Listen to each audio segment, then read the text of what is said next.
Well, today, Alex and I are just going to quickly chat about some changes, that happened to the Illinois, sales tax rules that impact remote sellers. We've been dealing with this issue kind of with some clients here recently because it went into effect kind of 1/1/2020.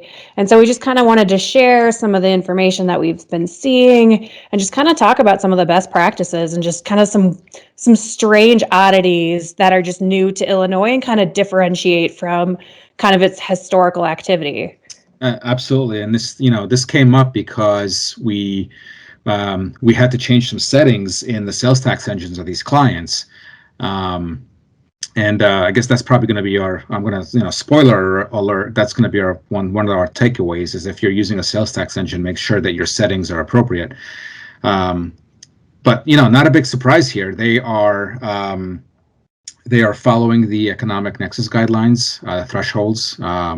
After the Wayfair case, we've known that hasn't changed, but what has changed with the new law is the rates and how they're treating the in-state locals, and the reason I think for these quirky adjustments is because Illinois has both destination and origin-based sourcing depending on where your products are coming from, right? Yeah, and so this all came out of, and it's interesting, right? What they're calling this, it's the retailer's occupation tax, but impacting remote sellers, and it's the Leveling the Playing Field for Illinois Retail Act. I love these names. And so I'm not totally sure what the leveling the playing field is, right? Because there is still that origin piece, which Right. is applicable for when you've got stuff in the state of Illinois and shipping intrastate. Right? Right. And then you've got the remote sellers, which basically just changes historically. The only way that you would collect a full rate in Illinois is if you were domiciled in Illinois with like a storefront, not even like, Right. hey, I've got a remote employee.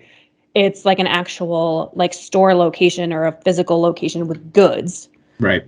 And then you would collect a full rate based on where it started to ship from.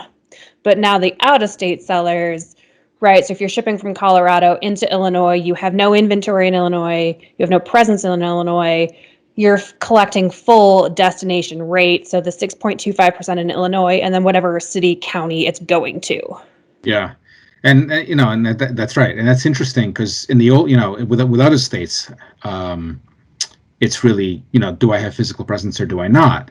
But in Illinois, there's this added wrinkle of what kind of in-state physical presence do I have, and is it sufficient enough to switch me to that origin-based sourcing? Because in their recently updated FAQs, they actually talk about inventory specifically. So if you have out-of-state inventory and you're a remote seller and you're shipping in-state, you're at full destination under the law change. Yep.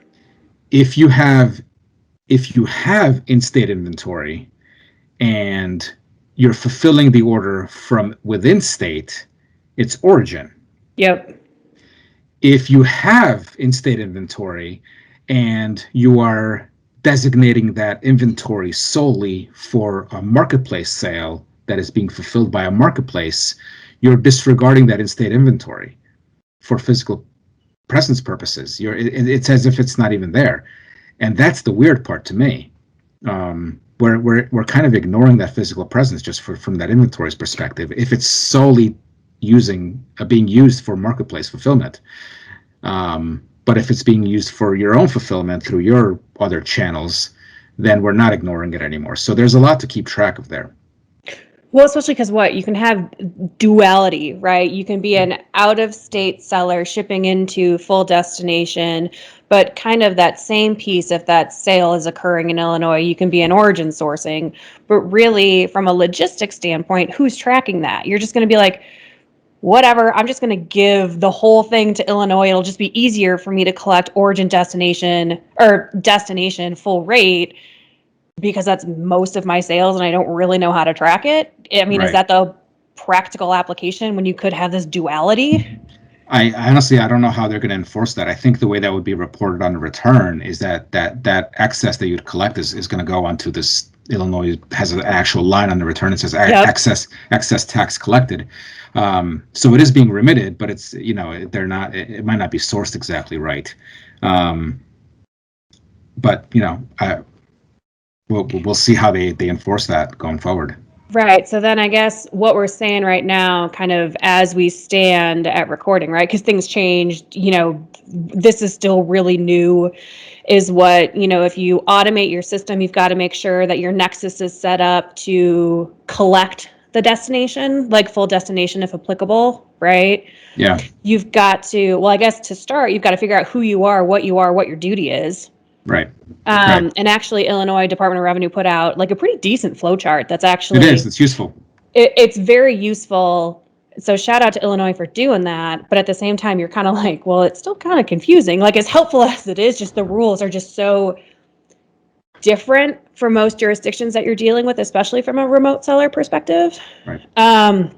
So you've got kind of your automation nexus, your duty, and then changing your registration with the Department of Revenue, right? Because historically, you're filing a single return, and then now you've got to add the ST2 form to put it in all those locals. Right. So, they need to open that form up from within the department. So I think it's as easy as sending an email to a designated email address, but you need to tell them what locals to open.